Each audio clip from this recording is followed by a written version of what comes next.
am I kidding? I told you in the last Hilux build episode that it might be the last one, and that I've probably spent enough on this vehicle. I'm happy with it, don't need to do anything else. But let's be honest, a project like this is never really completed, is it? There's always something more to add. And in this case, I've gone ahead and added the two things that I spoke about when we did the like bar work episode, and that was rear bumper and rock sliders. It turns out that shortly after filming that, I went out and did a pretty rough track. The Sikkelpoort 4x4 video is down in the video description. I destroyed my side steps, the factory Toyota side steps, and also bent up my rear bumper quite bad.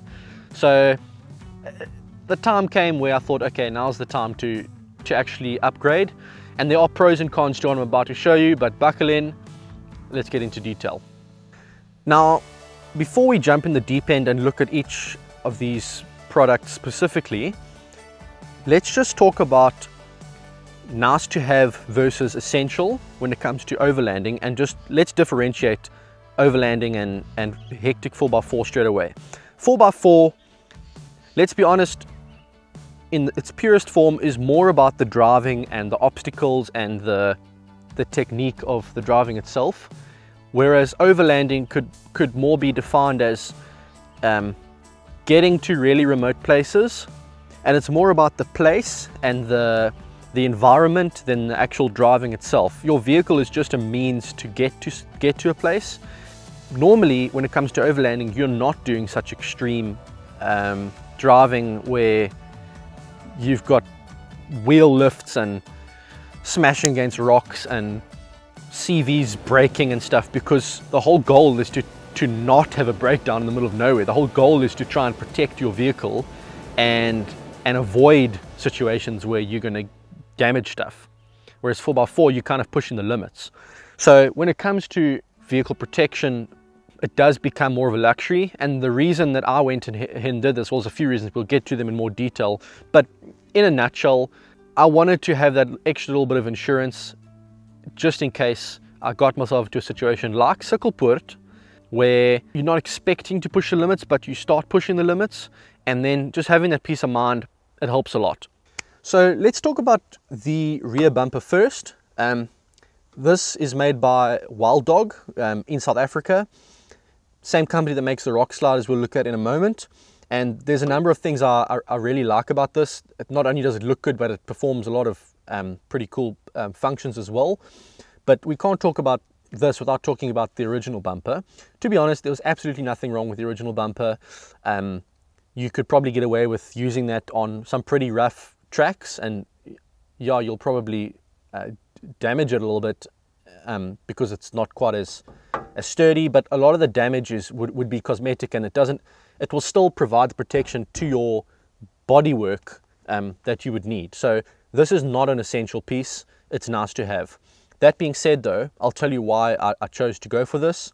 What happened with my original bumper is it had these, firstly it came down a bit lower, and what happened when I would drive through sand and drive through high bush is that it would almost become a scoop and start collecting sand and mud and bush, and I could hear things being scraped and picked up, and particularly on the sides as well. That bumper came around the sides, and if I had bushes coming along the side of my vehicle, it would hook on there.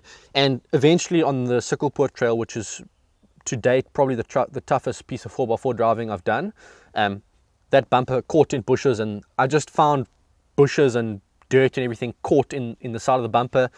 It was time to look at something else.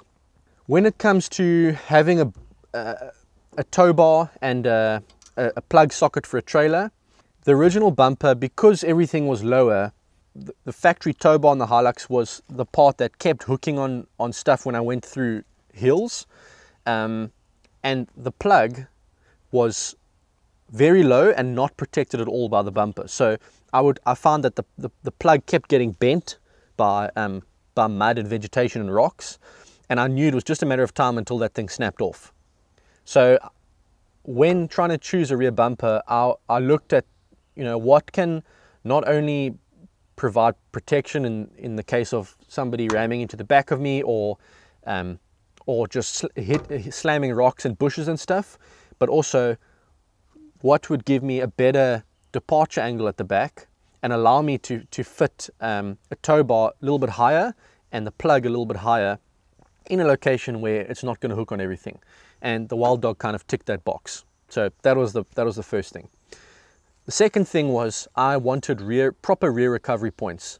Originally, what I had was my tow bar, and I had these tow bars have a bolt that comes across. So if you remove this whole tow hitch and put a rope through that bolt, you can use this as a recovery point. Plus you can buy recovery points that plug straight in here.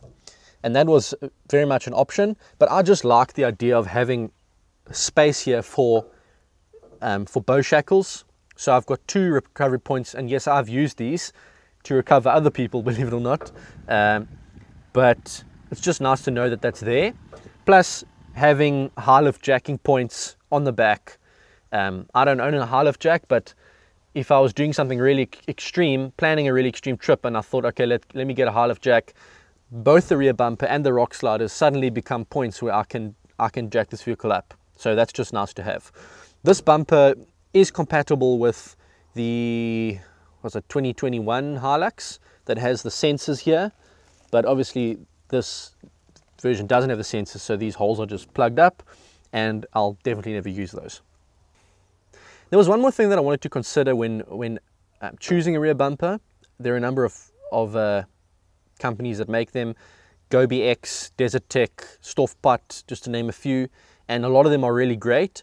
And that is, I wanted to consider the possibility of mounting a spare wheel at the back, and possibly even 2. You get those nice spare wheel carriers that fit into the rear bumper and swivel out, so you can still open everything at the back. However, I came to the conclusion that having the weight of a spare wheel hanging off the back was just the wrong place to put it.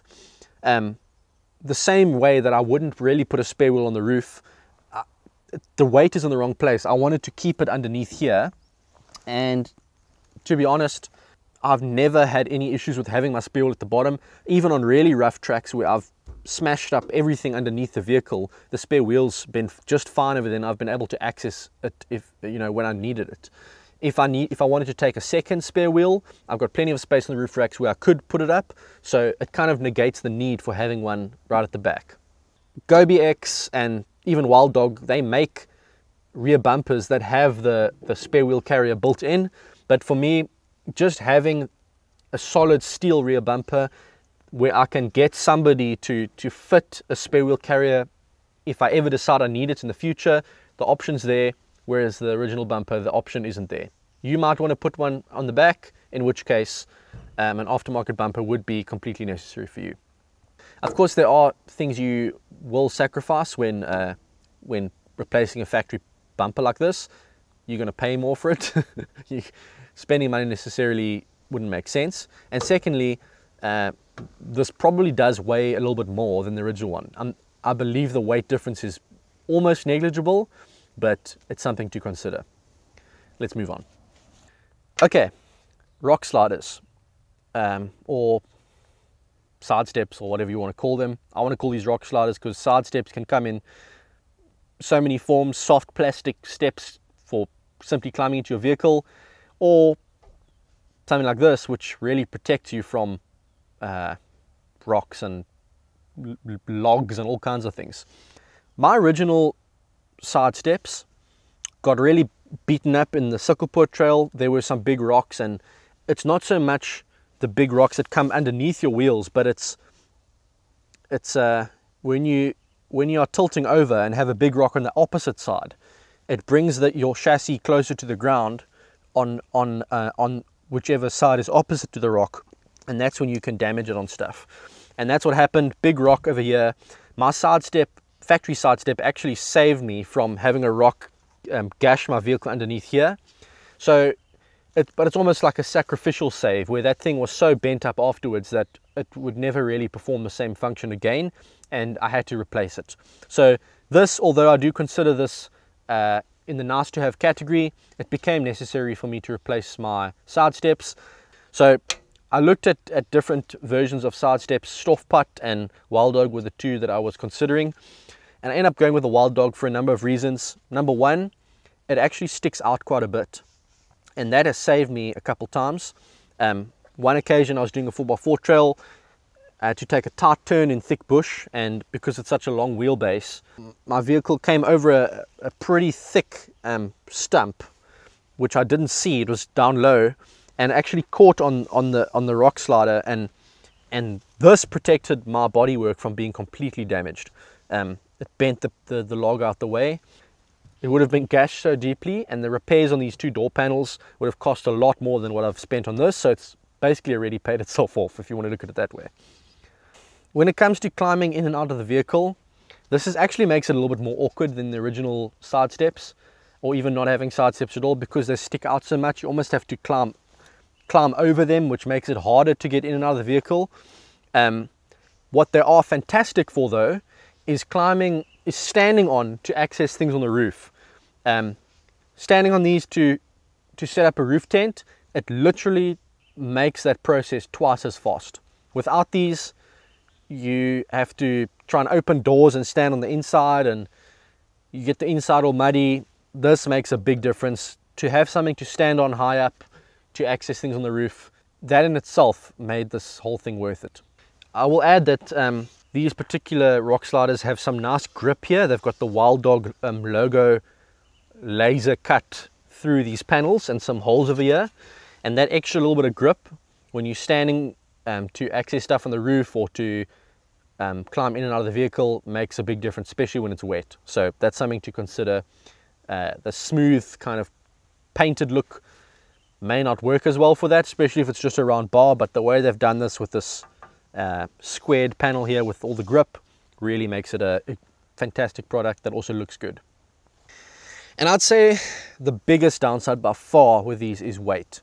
Obviously, comparing to the original factory side steps, which are plastic basically, these will weigh a heck of a lot more, and that is something that, yeah, it's a big downside. So I would say drive with your factory side steps as long as you possibly can.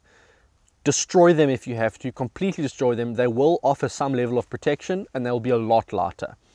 And then, you know, you're gonna have to weigh up for yourself whether that extra, I don't know, 50 kilograms maybe for both this side and that side, you have to weigh up whether that's worth it. For me, just having that little bit of extra insurance, shall you say, and also just some place to climb up onto the roof, I felt that it was worth it for my purposes. But again, there is a definite negative there with weight, so you're gonna have to weigh that up yourself. No pun intended. I should add that the weight is in the right place. It's between the wheels and it's low down.